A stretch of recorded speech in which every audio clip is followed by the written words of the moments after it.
네, 여러분 반갑습니다. 차트헌터입니다. 자, 오늘 살펴볼 종목은 2차 전지입니다. 2차 전지를 좀 살펴볼 거고, 최근에 계속해서 좋은 내용들도 많이 들어오고 있고, 수급에 대한 부분도 굉장히 원활하게 붙어주고 있는 상황이에요.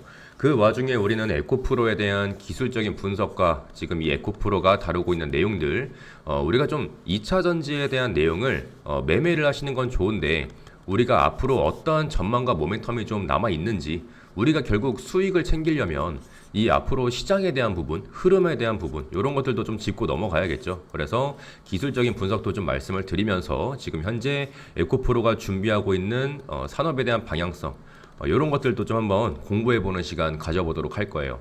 영상을 좀 짧게 만들고 싶은데 좀 준비하다 보니까 길어져서 이게 좀 중간에 지루할 수도 있지만 어쨌든 최대한 재밌게 한번 만들어 보도록 하겠습니다. 첫 번째로 욕부터 하고 시작하고 싶어요. 지금 이 자리에서 에코프로를 매수하라고 하는 들은 뭐야 대체? 뭐야 니네? 여기서 여러분들 진짜 거짓말이 아니라 유튜브에다가 에코프로 검색하신 다음에 나오는 영상들 들어가면은 여기에서 매수하래. 그리고 나서 매수한 다음에 매도 타점은 지한테 연락해서 뭐 따로 받아가래. 아휴 씨, 이런 거 낚이지 마세요 여러분. 그러니까 최소한 매수에 대한 근거를 바탕으로 해서 어떠한 이유가 있으니까 지금 매수를 해보는 것도 괜찮다.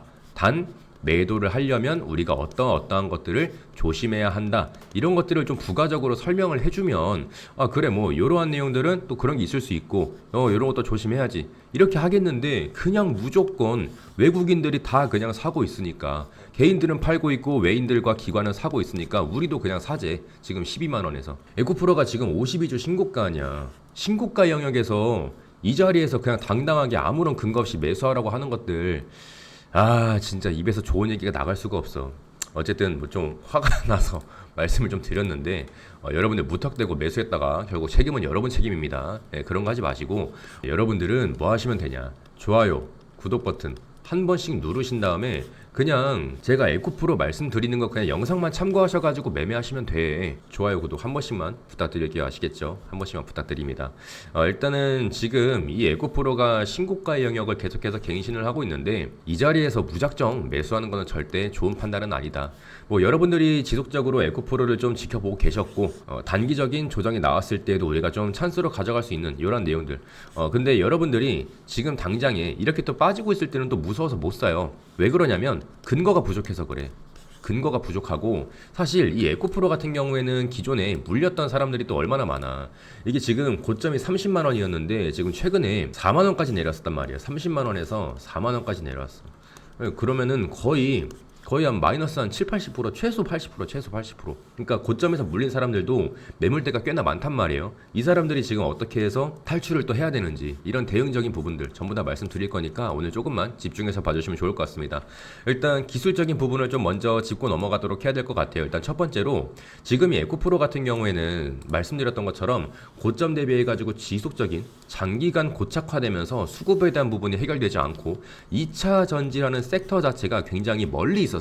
우리 입장에서는 멀었었단 말이야. 그렇다 보니까 지금 당장에 2차 전지를 살 명분이 부족했던 거지. 이 명분은 결국 또 어디로 갔어요?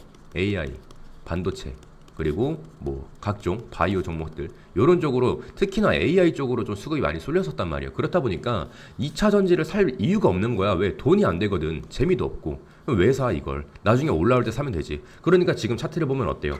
쭉 내려앉다가 들어올 때 또 거래량 팡 터지잖아. 이런 식의 차트가 항상 자주 나온다는 거예요. 그래서 지금 우리가 수급에 대한 부분만 좀 정리를 하고 가다 보면은 기존에 이 에코프로가 저점 대비해가지고 이 10배, 15배 올랐을 때 그 당시의 거래량보다 지금 훨씬 더 많은 거래량이 들어오고 있어요. 맞잖아요. 그래서 물론 조금 더 우리가 지켜봐야겠지만 당시에 엄청난 폭등을 일으켰던 이 거래량과 지금의 거래량이 거의 흡사하거나 그 이상이다라는 걸 좀 보여주고 있고 중간중간 조정이 나오는 것들은 당연히 이 차익 실험 물량이겠죠. 차익 실험 물량에 대한 출회가 있었기 때문에 구조적인 조정을 있을 수밖에 없다. 근데 지금 우리가 조금 어려운 게 뭐냐? 어려운 게 뭐냐면 계속해서 내려오기만 해. 파동을 그리면서 내려오다가 결국에는 그냥 죽어버려요. 그렇게 되면 우리가 정확하게 어디가 고점이고 어디가 저점인지에 대한 기준이 조금 애매해지는 구간이 와요. 우리가 단기적으로 조금 한번 땡겨보게 되면 이걸 한번 시간봉으로 봐볼게요. 예를 들어서 뭐 1시간봉으로 본다라고 하면은 지금 이 차트에서 우리가 그릴 수 있는 채널을 하나 좀 말씀드려 볼게요. 기존에 윗골이 달면서 쭉 눌러 앉았었던 지금 이 채널과 그죠? 채널의 하단 부분 그리고 채널의 상단 부분을 쭉 이어볼게요. 자, 요렇게 했을 때 채널이 하나 만들어져요. 그죠? 자, 여기서 상단 구간, 꼬리에 대해서 우리가 변곡이라 생각을 하고 여기를 트리거라 해서 그 다음 저점이 나왔을 때, 그죠? 이 채널을 쭉 이어보게 되면은 하나의 빗각이 완성이 되는 겁니다.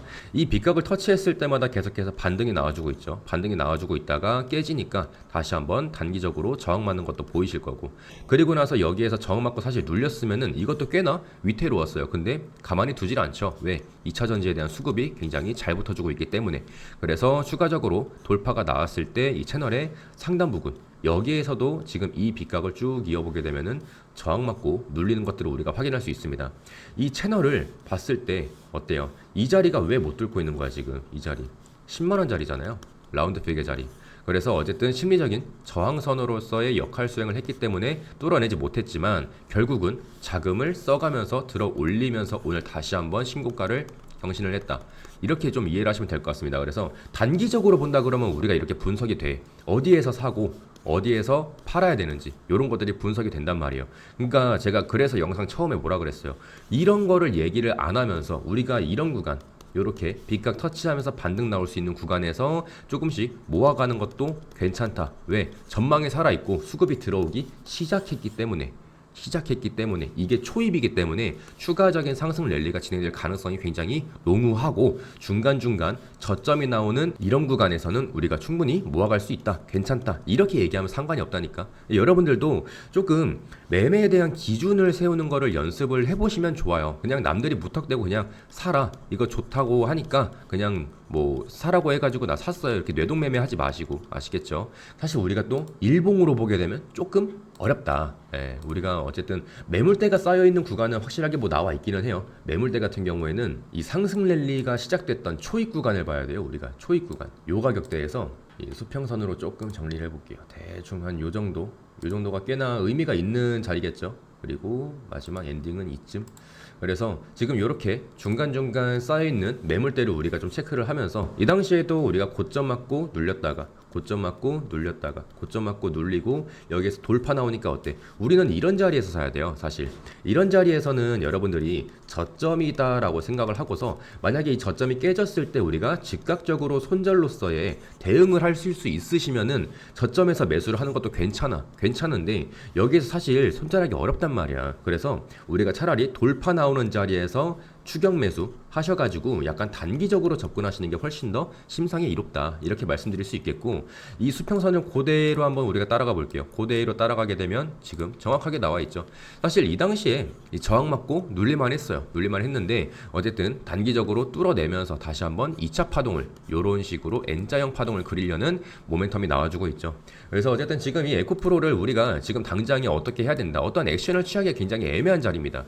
사실 눌렸다가 추가적으로 다시 한번 나왔을 때 이 눌림 자리에서 우리가 눌림목 매매를 하는 거는 조금 권장드리고 싶은데, 지금 수급이 좀 굉장히 원활하게 들어오게 되면서 이 지속적인 급등이 조금 나올 수가 있다. 여러분들 절대 급등에 올라타시면 안 됩니다. 이 내용들 제가 이 소통방에서 전부 다 정리해드리고 있거든요. 예, 보시는 것처럼 소통방에서 전부 다 정리해드리고 있으니까 필요하신 분들은 그냥 더보기 누르신 다음에 링크 눌러서 전송 누르면 그냥 들어오실 수 있습니다. 아시겠죠? 전부 다 무료로 그냥 제공해드리고 있으니까 내가 에코프로 조금 더 궁금하다라고 하시는 분들은 소통방 들어오셔서 대응 받으시면 될 것 같고, 추가적으로 제가 준비해 놓은 이 단타 검색기입니다. 이거는 단타 검색기고 요것도 그냥 무상으로 전부 다 제공해 드릴 거예요. 무료로 전부 다 보내 드릴 거고, 요거는 여러분들 매수하고 매도하는 데까지 하루밖에 안 걸립니다. 아시겠죠? 매수하고 매도하는 데까지 이렇게 보시는 것처럼 하루밖에 안 걸리니까 그냥 무료로 제공해 드리는 만큼 내가 현금 비중이 좀 남아 있다 라고 하시는 분들은 그냥 받아가시면 됩니다. 아시겠죠? 요것도 똑같이 링크 눌러서 전송 누르면 끝입니다.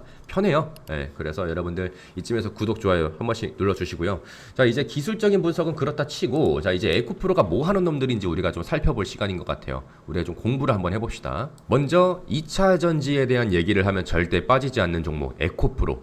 자, 보통은 예전에 많이 물렸던 뭐 테마주니 아니면은 뭐 에코프로 BM의 모 회사 요 정도는 대부분 다 알고 계실 거예요. 근데 지금의 에코프로는 조금 다른 느낌이에요. 뭐 예를 들어서 인도네시아 니켈 재련소, 그리고 유럽의 헝가리 양극재 공장, 그리고 밸류체인의 완성, 이 세 가지가 동시에 진행이 되고 있는 상황이고, 이게 주가에 얼마나 큰 영향을 미치는지 차분하게 한번 정리해보는 시간 가져보도록 할게요. 먼저 이 에코프로는 배터리를 직접 만드는 회사가 아니에요. 얘네 배터리 만드는 회사 아니야? 이렇게 말씀하시는 분들 많이 계셨어요. 지금도 많이 계실 거야, 아마 토론방 같은 거 들어가 보면. 근데 이 회사의 역할은 명확하게 구별되어 있습니다. 첫 번째, 니켈 원료. 이 니켈 원료에서 전구체죠. 그리고 양극재까지 이어지는 이 전체 밸류체인을 통제하고 관리하는 지주 회사입니다.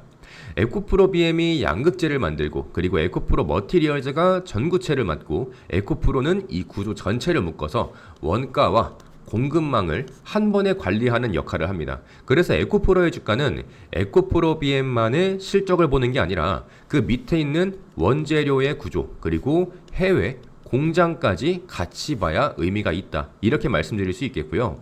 일단은 지금 에코프로 스토리의 핵심은 인도네시아 니켈 재련소입니다. 이 에코프로는 인도네시아의 모로왈리 산업단지에 니켈 재련소를 직접 인수하고 투자를 진행했습니다. 기존에는 이 중간재인 MHP를 외부에서 사와서 썼다면, 이제는 니켈을 직접 재련해서 전구체로 쓰겠다라는 거죠.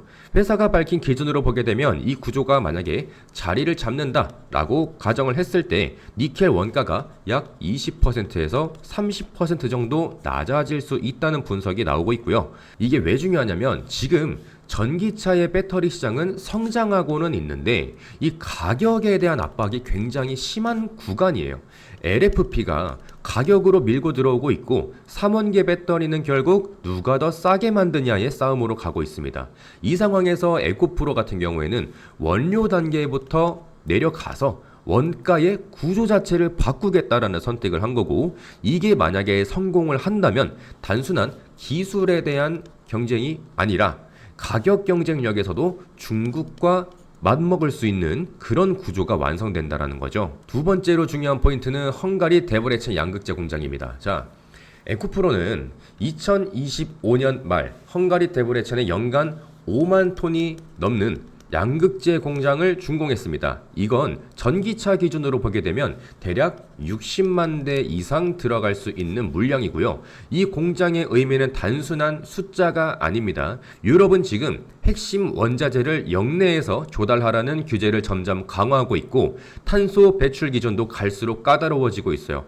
에코프로는 유럽 안에서 직접 양극재를 생산하는 한국 최초의 기업이 됐고, 그 자체로 유럽 완성차와 배터리 업체 입장에서는 공급망에 대한 리스크를 줄일 수 있는 선택지가 됩니다. 결국 이 구조는 인도네시아에서 저원가 니켈을 확보하고 유럽 현지에서 바로 양극재를 생산해서 공급하는 구조로 이어집니다. 자, 이게 완성이 되면 탈중국, 그죠? 우리가 늘 원하는 거, 탈중국. 여기서 중국인 좋아하시는 분들 많이 안 계시잖아. 그리고 원가에 대한 경쟁력, 그리고 규제에 대한 대응, 이 세 가지를 동시에 잡는 그림이 완성된다라는 거죠. 그럼 이제 숫자에 대한 부분을 좀 말씀드려 볼게요. 올해 3분기 기준으로 했을 때 에코프로는 매출 9천억 원대, 그리고 영업이익은 1,500억 원 가까운 실적을 기록했고요. 여기서 중요한 건 단순히 실적이 나왔다, 이게 아니라 그 실적의 배경이 훨씬 더 중요합니다. 이 회사와 관련된 기사들을 우리가 좀 찾아보게 되면 인도네시아의 재련소 효과가 본격적으로 실적에 반영이 되기 시작했고요. 전구체와 양극재 속에서도 고부가 제품 비중이 점점 늘어나고 있다는 점을 강조하고 있습니다. 즉, 에코프로 같은 경우에는 지금 이 스토리만 있는 회사에서 실제로 숫자가 붙기 시작하는 단계로 넘어가고 있다, 요렇게 생각하시면 될 것 같고요. 그리고 최근에 이 에코프로의 주가가 10만 원이라는 자리를 넘어서는 과정에서 이 외인과 기관의 거래 대금이 크게 터졌죠. 이 수급이 동시에 붙는 흐름이 나왔습니다. 중요한 건 하루 이틀에 대한 급등이 아니라는 거죠. 최근 한 달 정도의 흐름을 보게 되면 이 과거 과열 구간 이후에 긴 조정을 거쳤지 않습니까? 그리고 그 과정에서 과도한 개인에 대한 수급이 빠져나간 뒤에 다시 외국인과 기관의 수급이 유입되는 국면으로 천천히 넘어오는 모습이에요. 차트를 한번 보게 되면 여기 밑에 보시면 이 파란 선으로 나와 있는 게 외국인의 물량입니다. 보유 수량이고요. 그리고 빨간색이 개인의 보유 수량입니다. 지금 보시면 개인의 물량은 계속해서 줄어들고 있는 반면에 외국인의 물량은 계속해서 늘어나고 있죠. 그리고 추가적으로 기관도 이 보라색이 기관입니다. 요렇게 늘어나고 있는 거예요. 외국인과 기관은 전부 다 사들이고 있는 반면에 개인들은 전부 다 팔고 나가고 있다는 겁니다. 따라서 지금의 위치는 단기적인 급등을 쫓아가는 자리라기보다는 중장기적인 추세가 다시 만들어질 수 있는지를 확인해가는 구간이라고 보는 게 맞습니다. 그래서 제가 말씀드렸던 것도 단기적으로 우리가 단타 치려고 들어가면서 천하제일 단타 대회 여시는 분들 많이 계실 거야. 지금 이런 자리에서도. 근데 제가 말씀드리고 싶은 건 우리가 조심할 건 조심해야 된다는 거예요. 왜? 기존에 채널을 한번 돌파해 내면서 상승 랠리를 다시 한번 만들어냈지만 이 상승 랠리의 끝, 그러니까 수급이 멈추고 이목이 약간 조정받는 때가 오게 되면은 지금 같은 시장은 자금에 대한 흐름이 굉장히 빠르게 흘러나가기 때문에 나가는 사람들은 또 빠르게 차익 실현하고 나갈 수도 있겠죠. 그래서 여러분들이 만약에 지금 올라타면서 매집을 했다가 다시 한번 조정이 나온다고 하면은 우리가 또 탈출에 대한 그런 스트레스가 엄청나게 다가올 수 있다는 거겠죠. 그리고 전기차의 수요나 뭐 보조금, 배터리 뭐 이런 LFP나 뭐 이런 것들 아시잖아요. 그런 내용에 대한 리스크를 또 말씀을 해드리다 보면은 이 전기차의 시장은 여전히 캐즘 구간에 있고 유럽 보조금 정책이라든지 아니면 금리에 대한 상황에 따라 수요에 대한 회복이 조금 더딜 수도 있고 늦어질 수도 있어요. 또 인도네시아 제련소나 뭐 헝가리 공장은 투자 규모가 굉장히 크죠. 그렇다 보니까 이 가동률이 예상보다 늦어질 수도 있다. 단기적으로는 실적 변동성이 커질 수도 있고요. 그래서 3원계 배터리와 LFP 경쟁도 계속 지켜봐야 될 변수 중에 하나라고 좀 말씀드릴 수 있겠고, 정리하면 이 에코프로 같은 경우에는 단순한 2차 전지에 대한 테마주가 아닙니다. 이 기업은 원료부터 양극재, 밸류체인, 제가 아까 말씀드렸죠. 이 밸류체인까지 직접 통제하면서 중국에 대한 의존도를 낮추고 유럽과 미국 규제에 맞춘 구조를 점점 만들어가고 있어요. 그래서 이 단기적인 이벤트 하나만 보고서 판단하기보다는 인도네시아 제련소 원가 절감 효과가 어느 정도 실제로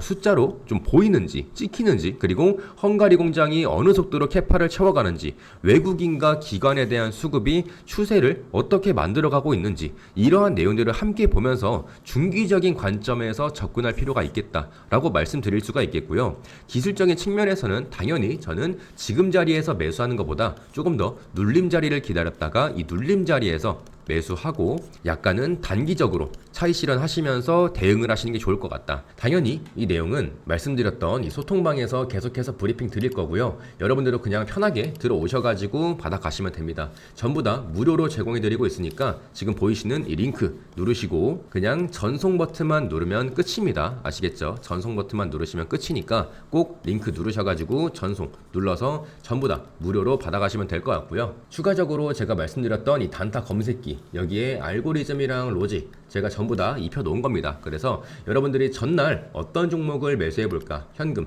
많이 필요 없어요. 5만원에서 10만원이면 충분합니다. 여러분들 소액으로 전부 다 하시라고 말씀드려 놓은 거니까 5만원이든 10만원이든 좀 놀고 있는 돈이 있다 라고 하시면 이 단타 내용들 한번 직접 좀 느껴보셨으면 좋겠어요. 제가 열심히 만들어 놓은 거니까 직접 매매해 보시거나 아니면 그냥 관망만 해보셔도 괜찮습니다. 관심 종목에 넣어 두시고 차트 헌터에서 나왔던 종목들 따로 빼놓으신 다음에 얘가 나갔던 종목들 내일 되니까 한 3%에서 4% 뜨네? 요런 것들 이런 것들 좀 보시면서 같이 재미 보셨으면 좋겠습니다. 자, 오늘 제가 준비한 영상은 여기까지고, 이 에코프로 여러분들 다시 한번 말씀드리지만 무턱대고 사다가 또 물릴 수 있어요. 그래서 제가 소통방에서 계속해서 대응 전략 올려드릴 거니까 여러분들 그냥 편하게 받아 가시면 좋을 것 같습니다. 오늘 에코프로 여기까지 하고 다음에 다시 한번 인사드리도록 하겠습니다. 다음에 뵐게요.